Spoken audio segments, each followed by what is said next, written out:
오늘은 이제 그 나머지 지파들의 분배를 보고 있죠. 5지파를 보게 되는데, 그 각 지파의 의미에 대해서는 저희가 맨 처음에 여호수아를 시작하기에 앞서서 제가 이제 각 지파들의 의미에 대해서 살펴봤는데, 시간이 좀 지났기 때문에 다시 좀 살펴보면서 시작하겠습니다. 이 스불론을 보면은 디베랴 호수를 받게 되죠. 디베랴 호수라는 것이 결국에는 그 갈릴리 바다이기 때문에 그 이사갈과 스불론은 그 나사렛과 나사렛이 같이 그 나사렛이 그 중간에 있기 때문에 예수님이 오셨을 때 그 나사렛은 정확하게 스불론이나 이사갈이라고 말할 수 없고 그 즈음에 있다고만 학자들이 보고 있습니다. 그런데 이 스불론은 그 해상 무역이 발달했고 또 이사갈도 집에 재산을 쌓는다는 그런 예언을 받았기 때문에 그 두 지파는 아주 그 물질적으로 풍요를 받게 된다, 이런 예언을 받았습니다. 그래서 그들이 이방인들을 그 하나님의 산으로 초대를 해서 예배를 드리게 한다, 이런 예언을 받았고, 그래서 그들이 이제 큰 부를 누리게 되면서 세상의 사람들을 예배로 초청하는 역할들을 하게 될 거라는 예언을 받았죠. 그리고 납달리는 보면은 갈릴리 바다의 서쪽을 차지하는데, 지도랑 같이 있는 장면 한번 보여주시겠습니까? 같이 나오나요? 네, 거기 보면은 이제 그 서쪽에, 갈릴리 바다의 서쪽에 이 납달리가 조금 크게 있는 부분이죠. 북쪽에 있는 게 납달리인데, 거기도 이 강을 끼고 있기 때문에 이 팔레스타인의 정원이라고 불리울 만큼 아름다운 땅이라고 하고, 요세푸스 역사가도 그 지상 낙원이다, 이런 표현을 하기도 했습니다. 그런데 그 예수님이 오셨을 때를 보면은 나사렛이 아까 그 스불론, 납달리 이쪽 지역인데 많은 외부의 약탈을 당하고 외부인들이 많이 또 섞여 살고 그랬기 때문에 정통 유대인들은 그 나사렛을 아주 무시했던 그런 땅이었습니다. 그래서 그 이사야서를 보면은 이렇게 말하고 있죠. 이사야서 9장 1절에서 2절을 제가 읽겠습니다. 전에 고통받던 자들에게는 흑암이 없으리로다. 옛적에는 여호와께서 스불론 땅과 납달리 땅이 멸시를 당하게 하셨더니 후에는 해변길과 요단 저쪽 이방의 갈릴리를 영화롭게 하셨느니라. 흑암에 행하던 백성이 큰 빛을 보고 사망의 그늘진 땅에 거주하던 자에게 빛이 비추도다. 아멘.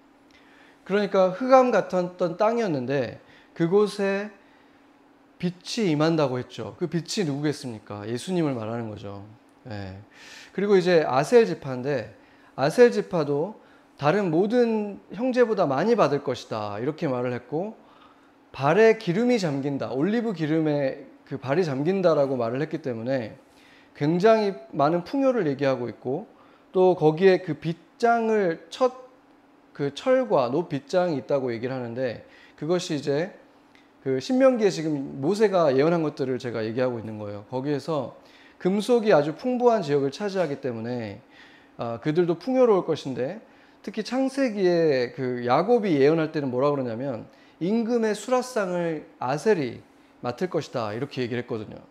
그러니까 임금의 수라상을 맡는다, 그러니까 하나님을 맞아주는 그런 분이라는 얘기를 하는데, 여기가 어떤 땅이 있냐면 우리가 좀 익숙한 이름들이 있어요. 가나가 뭐죠? 예수님이 갔던 가나의 혼인잔치가 이 가나에 있었고, 또 두로와 시돈이 있었죠. 두로와 시돈이 이제 그 아주 이방 신들을 모시고 하면서 타락한 것 때문에 얘기하시긴 했지만 그곳에서 예수님이 많은 사역을 하셨죠.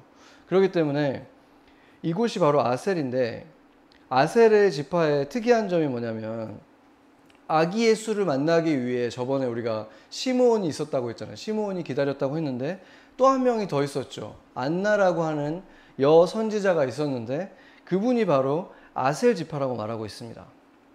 그래서 예루살렘의 속량을 기다리고 있었고, 예수를 보고 나서 그것을 모든 사람에게 예루살렘의 속량을 위해서 이제 메시아가 오셨다라고 선포했다라고 말하는 사람이 이 안나인데, 이 안나가 누구라고 말하냐면 누가복음에 의하면 7년 만에 남편을 잃은 거예요. 결혼하고 나서 7년 만에 남편을 잃었는데 이제 뭐 아이가 있다는 얘기도 없기 때문에 그때 당시에 그러니까 과부들만 입는 옷이 따로 있었어요. 그래서 누가 봐도 과부인 줄 알 수 있었고 그러기 때문에 그때 당시에는 과부라고 하는 것 자체가 여인의 이름으로 재산도 상속받을 수 없고 그렇기 때문에 가장 복이 없는 여인으로 여겨지는 것이 여인 중에서도 과부였죠. 그런데 이 여인이 생각해 보면은 지금 어떤 역할을 하는 거냐면 세례 요한 아니면 전에 봤던 우리가 그 시므온처럼 예수님이 오시는 길을 예비하던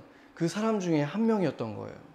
그러니까 하나님께서 인정해줬던 예수님의 길을 예비했던 세 명의 선지자가 있었던 거죠. 세례 요한, 시므온 그리고 이 안나인데 이 안나가 단지 그냥 여성이었을 뿐만이 아니라 여성 중에서도 가장 천대받았던 과부였다는, 늙은 과부였다는 사실을 생각해 보면 하나님의 진심이 드러나는 거예요. 하나님은 결코 여자를 남자보다 못하게 지으신 게 아니라 그렇게 못한 존재로 바라보시지 않는다. 이것을 말해주는 거죠. 그러니까 2000년 전에 그 문화 속에서 하나님께서 이런 여인을 예수님이 오는 길을 준비하는 그 이스라엘의 속량을 선포하는 그런 선지자로 삼으셨다는 것은 굉장히 충격적으로 하나님께서 여인들에 대해서 동일하게 여기신다는 것을 보여주는 거죠. 그리고 이제 그 마지막 그 지파가 단이라는 지파죠. 단이라는 지파는 심판이라는 의미를 가지고 있어요. 근데 그 단에 대해서 모세는 뭐라 그랬냐면 바산에서 페르시아죠. 페르시아에서 뛰어나오는 사자 새끼다. 이렇게 말을 했는데 이 의미만 봐서는 이게 축복인가 뭔가 알기가 좀 어렵죠. 그런데 창세기의 단에 대해서 뭐라고 얘기를 했냐면 거의 저주처럼 얘기를 했어요. 그러니까 야곱이 아버지인데 아버지가 아들에게 뭐라고 말을 하냐면 이 단은 길가에 숨은 뱀과 같다. 이렇게 얘기를 하고 그 숨어 있다가 말의 뒤꿈치를 물어서 그 말 타는 자를 떨어뜨리는 그런 지파라는 거예요. 그러니까 거의 그 사탄이 생각이 나잖아요. 그러니까 아버지가 아들한테 유언을 주는 것 치고는 너무 무서운 유언이죠. 거의 이런 저주처럼 여겨지는 그런 것이고 게다가 전에 말했듯이 요한계시록에서 사라진 지파가 있다고 그랬잖아요. 사라진 지파가 두 개가 있는데 하나가 에브라임이고 하나가 단이라고 했죠. 근데 에브라임은 사실상 므낫세랑 같이 요셉의 아들들이기 때문에 요셉 지파라고 본다면은 요셉 지파 자체가 사라진 건 아니라고 했잖아요. 그런데 단 지파는 그냥 지파 자체가 없어져 버린 거예요. 어떻게 보면. 그렇기 때문에 이 단 지파는 어쩌다가 그런 상황에 벌어졌을까 이렇게 생각하게 되는 거죠. 그래서 단 지파가 상속받은 땅을 지도상에서 보면은 그 바다에 붙어 있어요. 욥바라고 하는 땅을 차지하고 있는 그 지금 지도에 보면은 보일 텐데 그 욥바라는 바다에 붙어 있는 그 작은 단의 지파가 보여요. 그런데 그 주셨죠. 오늘 그러니까 단 지파에 대해서 읽은 땅을 보면 그게 지금 욥바에 있는 그러니까 아주 위쪽에 있는 북쪽에 있는 그 헐몬산 주변에 있는 그 땅을 말하는 게 아니라 지도상에 지금 두 개의 단이 나와 있을 거예요. 그런데 원래 하나님이 주신 땅은 그 아래쪽에 있는 땅이었어요. 그런데 이 땅을 단이 완전히 다 차지하지를 못하고 대부분의 땅을 잃어버리게 되는데 잃어버린 이유가 뭐냐면 아말렉과 그 블레셋을 쫓아내지를 못하고 방치해 놓고 있다가 그들 세력이 커져서 결국 그 땅을 잃어버리는 거예요. 그러니까 그래서 결국에는 그 땅의 일부밖에는 차지하지 못하고 다시 땅을 정탐을 자기들끼리 해서 아주 위쪽에 있는 북쪽에 있는 땅을 차지하게 되는데 레셈이라고 하는 땅을 찾게 되는 거죠.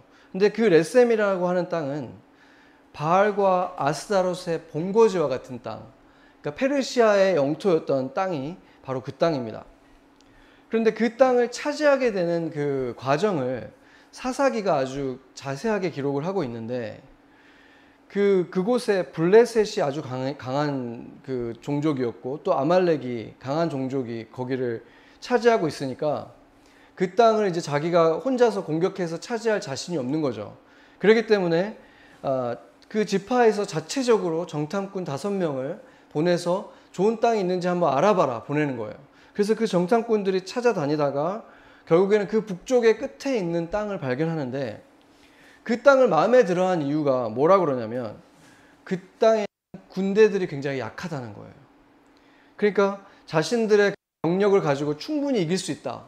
그런 땅을 찾아다닌 거예요. 그러니까 하나님이 약속한 땅이 아니라 자기들이 봤을 때 충분히 이길 수 있는 가능성이 높은 땅. 자기가 계산해 봤을 때 여기는 우리가 이길 수 있다. 그런 땅을 찾았는데 그 땅을 뭐라고 얘기하냐면 평화롭게 살고 있는 땅이라고 말을 해요. 그러니까 외부의 공격도 별로 없었고 군대도 그러니까 별로 없고 약한 그 땅을 찾아서 그곳을 공격해서 차지했다는 것이죠. 그걸 보면은 그들이 얼마나 인간적으로 계산적인가를 볼 수 있는 거죠. 그러니까 하나님이 지금 오늘 말씀에도 보면은 우리가 발음하기도 어려운 땅들이 막 있잖아요. 그렇죠? 그 땅을 하나님이 주신 거예요. 그 땅을 너희에게 차지하라고 주셨는데 주신 이유도 왜 블레셋과 아말렉이 강하게 포진하고 있는 땅을 주셨냐면 단 지파가 숫자가 적지가 않았고 그리고 굉장히 용맹한 지파였어요. 나중에 삼손이 나오는 지파잖아요. 그렇기 때문에 그 이스라엘 지파 중에서 결코 약하지 않은 지파였기 때문에 하나님이 그 땅을 주셨고 그들을 물리치라고 주신 땅인데 그들의 계산에는 여기는 너무 힘들 것 같은데 혹시라도 남은 땅이 있으면 거기를 우리에 들어가 살자. 이런 자신의 계산이 앞섰던 것이죠.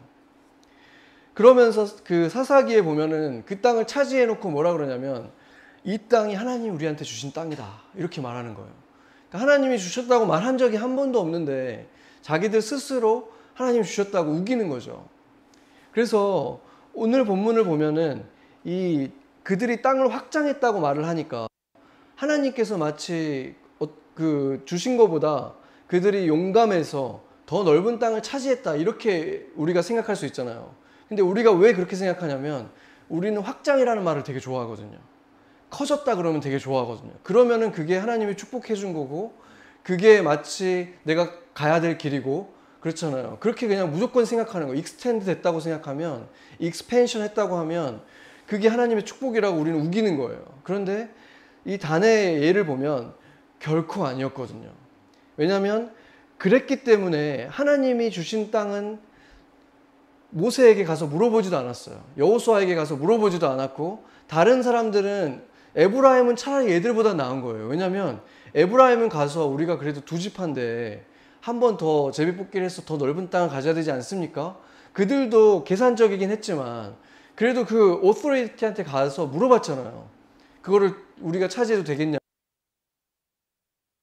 근데 다는 물어보지도 않아요. 그냥 자대로 정탐꾼을 자기들이 모집해가지고 보내는 거예요.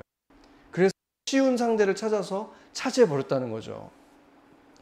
그러니까 그들이 얼마나 그 하나님에 대해서 이 오토리티에 대해서 무시하고 있었는가를 보여주는데 그것을 굉장히 분명하게 보여주는 게 뭐냐면 그 이주에 가는 과정이 사사기에 굉장히 자세히 나와 있는데 가다가 미가라고 하는 그 집에 들려요. 어떤 그 부잣집이 있어요. 미가라고 하는 자의 집에 들르는데 집에 들러서 어떤 짓을 하냐면 그곳에 있는 제사장, 레위인 제사장이 청년이 있었는데 그 청년한테 얘기를 하는 거예요. 너가 왜 한 레위 지파인데 한 집에 그냥 제사장으로 있느냐. 우리를 따라오면 우리 지파의 제사장이 되면 너가 더 낫지 않겠냐.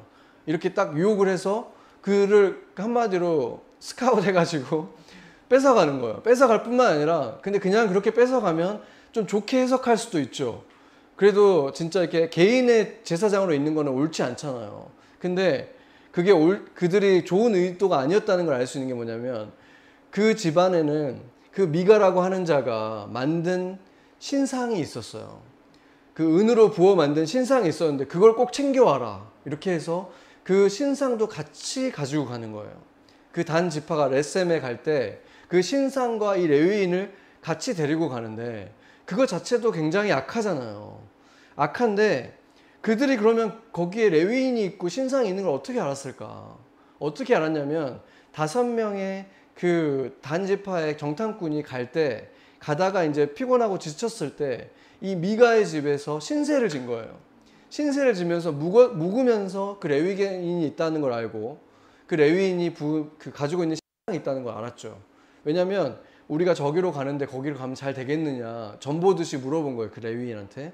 그러니까 근데 그 레위인의 말대로 갔더니 차지하기 쉬운 땅이 있었잖아요. 그러니까 그 모든 것들이 굉장히 우상 숭배하는 이방 민족의 하는 방식과 똑같은 거예요. 전보고 좋겠냐 안 좋겠느냐 신상에게 절하서 물어보고 괜찮겠다고 갖고 그것을 하나님의 주신 땅인 것처럼 받아들이고 그랬기 때문에 그 땅에 가서 이제 보고 이제 정탐을 한 다음에 단 지파로 돌아와서 이제 본진을 데리고 가서 그것을 이제 차지하는데 이제 이들이 이제 이 레위인과 신상을 가지고 가니까 미가가 이제 깜짝 놀래가지고 이제 막 자기 사람들과 가족들과 데리고 와서 쫓아가죠. 그래서 왜 우리의 제사장도 데려가고 신상도 가져가냐 했더니 그들이 뭐라 그러냐면 조용히 해라. 안 그러면은 다 없애버리겠다. 다 이러는 거야. 그러니까 얼마나 악한지 보여주는 거죠. 힘으로 자신들의 정탐꾼이 왔을 때는 신세를 져놓고 신세 질 때 이게 쫙 봐놨다가 이거 나중에 우리가 왔을 때 이거 다 뺏어가야 되겠다. 한 다음에 진짜 군대를 데리고 와서 군대를 집 앞에다가 딱 배치해 놓고 다 뺏어가고 나중에 쫓아오니까 조용히 안 하면 없애버리겠다. 그러니까 굉장히 악하고 계산적이고 악랄한 모습이 바로 이 단 지파에 나타나고 있는 거죠. 은혜를 원수로 갚는 이런 모습이 있는 것입니다. 이것을 보면은 하나님께서 자신에게 준 땅이 자기가 보기에 차지하기 힘들 것 같으니까 쉽게 포기하고 자기가 보기에 좋은 땅이 보이니까 저게 하나님의 땅이라고 단정 지어버리고 완전히 제멋대로 했던 이런 모습 그리고 남의 것을 이렇게 쉽게 뺏어버리고 은혜를 원수로 갚고 이 모든 모습을 보면 이 단 지파가 왜 요한계시록에서 빠졌는지 그 이유가 굉장히 분명하게 나타나는 거죠. 이스라엘이라고 볼 수 없을 만큼 거의 이방의 그 문화에 완전히 젖어 있고 그 이후로도 그 바산에라고 아까 얘기했잖아요. 바산에서 나온 새끼 사자 같다는 게 뭐냐면 그 땅이 그 바산의 문화가 가득히 있는 땅이고 그 문화에 완전히 젖어서 살아갔기 때문에 그렇습니다. 그런데 이 단 지파도 소망이 아주 없지 않은 이유는 뭐냐면 아버지 야곱이 아까 그 뱀과 같다 이렇게 얘기한 다음에 마지막에 뭐라 그러냐면 49장 18절에 이렇게 말합니다. 여호와여 나는 주의 구원을 기다리나이다. 아멘. 그러니까 단에 대해서 얘기할 때는 마치 말에 발꿈치를 물고 그 사람을 떨어뜨리고 이런 게 완전히 사단과 굉장히 비슷하고 그리고 단의 이 모습을 보면 정말 그런 모습이 보이지만 그 단에 대해서 안타까워하는 야곱의 모습이 있는 거죠. 여호와여 그러나 나는 여호와가 구원해 주시기를 원한다라는 그 간곡한 말씀을 하고 있는 거예요. 그리고 나서 정말로 신명기에 모세가 바산에서 뛰어나오는 사자 새끼라고 말을 하잖아요. 뛰어나오는 사자 새끼라는 것은 사자 새끼가 누구라 그랬죠? 사자 새끼에 대한 예언은 야곱이 사자 새끼가 유다라 그랬어요. 그렇죠? 그러니까 바산에서 뛰어나오는 사자의 새끼라는 말은 유다하고 뭔가 연관이 있는 거죠. 그렇다면 이제 그들에게는 수수께끼 같은 얘기였겠지만 지금 우리에게는 어떻게 되겠습니까? 단과 같은 자라고 해도 그렇게 하나님의 주신 땅을 무시했던 자라고 해도 자기 마음대로 하나님의 축복이 이거라고 결정 지으면서 살았던 자라고 해도 자기 꾀에 빠져 살다가 그 험난한 삶을 살았던 그런 단과 같고 뱀처럼 숨어 있다가 다른 사람들을 넘어뜨리고 했던 그런 자라고 해도 유다의 자손인 예수 안에서 변화의 소망이 있다는 것입니다. 그 새 생명을 만나면 바산 같은 곳에 있다가 뛰어나와서 유다와 같이 될 수 있다는 거죠. 유다 안에서 유다처럼 될 수 있다는 그 소망의 말씀을 지금 주고 있는 것입니다. 그래서 우리가 우리도 정말 사람들을 속이기를 좋아했던 때가 있고 또 꾀를 부리잖아요. 세상 사람들과 똑같은 꾀를 부려서 손해를 조금이라도 덜 보려고 하고 또 그런 식으로 꾀를 부려서 얻은 이득을 받아놓고 그것이 하나님이 주신 축복이라고 우겨버리고 하는 그러한 모습들이 우리 안에 있잖아요. 그것은 분명히 악한 것이지만 우리가 예수 그리스도 안에서 회개하고 주님 앞에 정결하게 나아가려고 할 때 유다처럼 사자의 새끼처럼 그 바산에서 뛰어나와서 유다의 품 안에 살아갈 수 있다는 것입니다. 유다처럼 살아갈 수 있다는 것입니다. 그것이 복음이잖아요. 우리는 율법의 세대에 사는 것이 아니라 단과 같이 이러한 엉망진창 내 멋대로 살았다는 사람들조차도 우리 같은 사람도 유다 안에서 사자의 새끼처럼 하나님이 주시는 그 축복의 땅을 차지하고 하나님의 그 축복을 다 약속받고 결국에는 마지막까지 잃어버리지 않는 축복을 잃어버리지 않는 유다 안에서 유다처럼 살아갈 소망을 얻게 되는 이유가 바로 예수 그리스도 때문이라는 것입니다. 네, 그리고 오늘 본문의 마지막은 이제 여호수아가 땅을 분배하는 장면인데 우리가 에브라임 지파가 땅을 분배받을 때에도 우리가 같이 살펴봤지만 에브라임과 므낫세가 이 요셉 지파가 그 여호수아에게 와서 더 넓은 땅을 달라고 2배를 달라고 이제 요구를 했죠. 그런데 오늘 우리가 지도를 보면 알겠지만 이 5지파가 받은 땅들을 보면은 이 므낫세와 에브라임의 지파 땅이 굉장히 넓었다는 걸 알 수 있는 거예요. 그렇잖아요. 왜냐하면 그들은 심지어 므낫세 전체도 아니고 므낫세 절반이잖아요. 그러니까 1.5개 지파가 가지고 있는 땅으로 치자면은 오늘 5개 지파들이 합친 것과도 거의 비슷하잖아요. 그러니까 그들이 굉장히 많은 땅을 받은 건데도 불구하고 더 달라 그랬잖아요. 우리는 2배를 받아야 되는데 왜 이거밖에 안 주느냐 그렇게 우겼었죠. 그때 여호수아가 너희가 산지를 개척하면 너희 땅이 적다 이렇게 얘기를 하는 거예요. 그러니까 그들이 적다고 주장했던 이유가 뭐냐면 이미 개척되어 있는 땅들만 보니까 작게 보이는 거죠. 그런데 산지들을 포함하면 충분히 너희들이 지낼 수 있는 넓은 땅이다 라고 여호수아가 한 거죠. 그런데 오늘 마지막에 이제 여호수아가 땅을 받았는데 그 땅을 뭐라고 합니까? 산지라고 얘기를 하잖아요. 그렇죠? 그 땅을 오늘 본문에서 뭐라고 합니까? 이 마지막에 여호수아가 받았는데 딥나세라, 산지 딥나세라라고 말을 하잖아요. 그런데 산지 딥나세라를 누가 요구했다고 말을 하고 있습니까?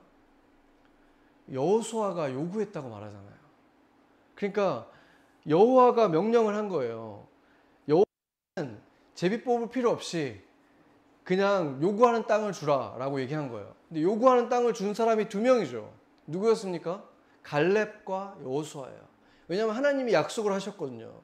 그 12명의 정탐꾼 중에서 이 2명만 신실하게 하나님이 나에게 준 땅을 차지하리라고 말했기 때문에 그들에게는 내가 요구하는 땅을 줄 것이다 라고 약속을 했잖아요. 그렇기 때문에 갈렙은 헤브론을 요구해서 그 헤브론 땅을 받게 됐죠. 그런데 헤브론 땅을 요구했을 때 그 땅이 유다 안에 있었잖아요. 그러니까 하나님이 그거에 대해서 컨펌을 해주셨다고 한 거죠. 하나님이 주시기로 했다. 그리고 오늘도 마찬가지로 이제 그 2번째 사람 여호수아도 하나님이 요구한 땅을 주신다고 했어요. 그렇죠? 그런데 이 여호수아 어떤 땅을 요구했냐는 거예요. 너무 놀랍지 않습니까? 갈렙도 이 산지를 내게 주셨어. 헤브론도 산지였고 여호수아도 요구한 땅이 바로 산지였다는 거예요. 이게 무엇을 말해줍니까? 단과 너무나 큰 차이가 나죠. 단은 땅을 주셨는데 그 땅이 어려워 보이니까 쉬운 곳을 찾아 나선 거예요. 내가 조금만 군대 가지고도 쉽게 차지할 수 있는 땅. 군인 600명을 보냈다 그러거든요. 그러니까 그 땅이 얼마나 허술한 땅이었는지를 알 수 있는 거예요. 사사기를 보면. 그러니까 그들이 찾아 나신 거는 어디가 뭐 물이 좋고 하나님이 거기를 우리가 줄 것인가 이걸 찾아다닌 게 아니에요. 어디를 우리가 쉽게 차지할까? 쉬운 땅. 그런데 여호수아는 지금 산 차지하라. 자기보다 이제 그 다음 세대 에브라임 사람이잖아요. 왜냐하면 이 여호수아가 에브라임이니까 자기 자식 세대의 그 지도자들에게, 에브라임들에게 너희가 산지를 개척해서 그것을 차지해라 말해놓고 달라고 한 땅이 바로 그 산지, 개척해야 되는 땅을 여호수아가 요구했고, 갈렙도 마찬가지로 갈렙이 요구했을 때도 거기는 산지였을 뿐만 아니라 가장 견고한 성읍이 있었잖아요. 그곳에 가장 안악 자손들이 여전히 있었잖아요. 그 아들들이 있었는데 그 땅을 달라 그런 거예요. 그러니까 이 두 사람의 모습에 뭘 보여줍니까? 하나님을 감동시키는 사람들은 쉬운 곳을 찾아 나서는 것이 아니라 예수님의 말처럼 좁은 길, 협착한 길을 스스로 달라고 한다는 거예요. 그들은 요구하는 땅을 받을 자격이 주어진 유일한 두 사람이었어요. 달라고 하면 어느 땅이든 줘야 되는 거예요. 그렇죠? 하나님이 약속하셨으니까. 근데 하필 그들이 달라고 한 것은 가장 견고한 성읍, 그리고 산지여서 지금 심지어 노인이잖아요. 은퇴하고 있는 이분이 당연히 가장 편한 땅 달라고 할 수 있죠. 누구도 그거에 대해서 거부할 수 없어요. 그런데 산지를 달라 한 다음에 오늘 본문을 보면 거기를 개척했다고 얘기를 하고 있어요. 여호수아가 마지막 한 일은 땅을 개척하는 일을 한 거예요. 땅을 개척하는 일을 하고 거기에 묻혀요. 거기 개척한 땅에서 마지막 여생을 보내고 그 산지에서 결국에 삶을 마치는 거죠. 그렇기 때문에 우리가 이제 하나님과 동행하면서 살아갈 때 우리 앞에 놓인 길들이 있잖아요. 그런데 우리는 너무 쉽게 딱 열려 있고 넓은 길, 딱 편한 길, 여기가 보이면 여기가 바로 하나님이 주시는 곳이다. 기도해 볼 필요도 없다. 이렇게 생각하면서 가게 될 가능성이 너무 높다는 거예요. 그렇잖아요. 근데 그거는 솔직히 말해서 그리스도인들이 아니어도 하는 거잖아요. 크리스천 아닌 사람들도 앞에 놓인 길들이 있다는 건 알고 선택을 하잖아요. 근데 어떤 길을 선택합니까? 넓고 펼쳐진 길, 포장되어 있는 길. 거기로 무조건 가는 거예요. 계산하고 말 것도 없고 그들은 당연히 기도도 안 하니까 그 길로 가는 거죠. 그런데 크리스천들은 똑같이 가면서 말만 하나 붙이는 거예요. 하나님이 이 길로 나를 인도하고 있다. 근데 그 모습이 단과 너무나 똑같다는 거예요. 그렇죠? 그런데 그것 때문에 단에게 일어난 일을 생각해 보세요. 단은 지파의 이름이 사라졌어요. 물론 예수님 안에서 그들도 다시 리딤을 받을 수 있고 다시 유다 안에 속해서 갈 수는 있지만 시므온과의 차이점은 뭐냐면 정체성이 사라졌어요. 단이라는 정체성은 사라지고 그냥 유다 안에서 같이 리딤을 받는 것 뿐인 거예요. 그렇기 때문에 단에 대해서는 하나님께서 굉장히 엄격하게 말하신 건데, 엄격한 이유가 뭐냐면 두 가지인데, 첫 번째는 뱀처럼 숨어 있다가 공격한다는 거예요. 그러니까 그거는 굉장히 약은 것을 말하는데, 크리스찬들은 약은 사람들이 아니에요. 오히려 당하면 당했지 약은 사람들이 아니라는 거예요. 지혜로움은 있을 수 있지만 세상 사람들처럼 편법을 쓰고 약삭 빠른 사람들은 아니라는 거죠. 게다가 가장 나쁜 건 뭐냐면 그렇게 해놓고 하나님이 주신 지혜라고 포장을 한다는 거예요. 그렇게 하는 것이 바로 하나님에게는 굉장히 큰, 하나님을 기만하는 거잖아요. 왜냐하면 우리가 지난번에 본 것처럼 하나님은 우리 앞에 계시잖아요. 항상 모든 것을 다 보고 계세요. 우리가 꾀를 부리고 계산을 하고 다 하고 있는 걸 다 보고 있는데 그 과정 속에서 하나님을 보고 있는 데서 계산을 했고, 나중에서 사람들에게 어떻게 그런 일을 했는가에 대해서 얘기할 때도 뻔뻔하게 자기가 세상 사람들 그 방법들을 다 취해가지고 세상 사람들이랑 똑같은 방법으로 편법으로 그것을 해놓고 그 크리스찬들 앞에서, 교회 앞에서 너무나 뻔뻔하게 하나님이 해주신 거다 이렇게 간증을 하고 있다는 거예요. 그거는 그러니까 이중으로 뻔뻔한 일이 되는 거죠. 그렇기 때문에 하나님이 이 단에 대해서만큼은 그냥 끊어버려요. 그렇기 때문에 우리가 명심해야 되는 것은, 우리가 지금까지 그렇게 살았다고 해도 우리는 유다 안에서 사자 새끼인 예수님 안에서 리딤될 수 있고 용서받을 수 있지만 그러한 삶의 모습을 하나님께서 기뻐하지 않으신다. 그것은 결코 선한 열매를 맺을 수 없다. 그래서 오늘 우리에게 분명하게 말씀하시는 것입니다. 사라졌다는 것은 치욕이에요. 대가 끊긴 거잖아요. 그렇기 때문에 용서와 용납해 주신 것과 하나님이 축복해 주시는 것은 두 가지 다른 얘기라는 것을 우리가 명심해야 되는 것입니다. 예수님이 이렇게 말씀하셨잖아요.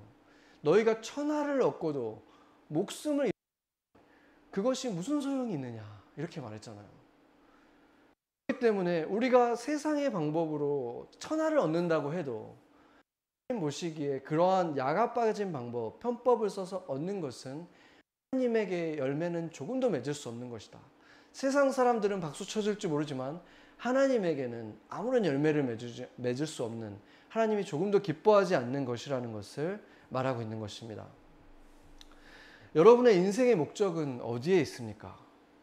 우리 눈에 너무 쉽고 넓은 길, 빤히 보이는 길, 저 길로 가면 내가 얻을 수 있는 것들이 뻔히 보이는 길, 그 길을 찾지 말라는 것입니다. 좁고 협착해도 주님이 가기를 원하시는 것, 믿음이 없이는 갈 수 없는 그 길을 갈 때 그곳을 하나님이 축복하신다는 것입니다. 오늘 본문 말씀에 있는 여호수아와 단을 한번 비교해 보세요. 단은 땅이 2개가 됐어요. 분명히 확장됐어요. 하나님이 원래 주려고 했던 땅보다 넓은 땅이 됐다는 거예요.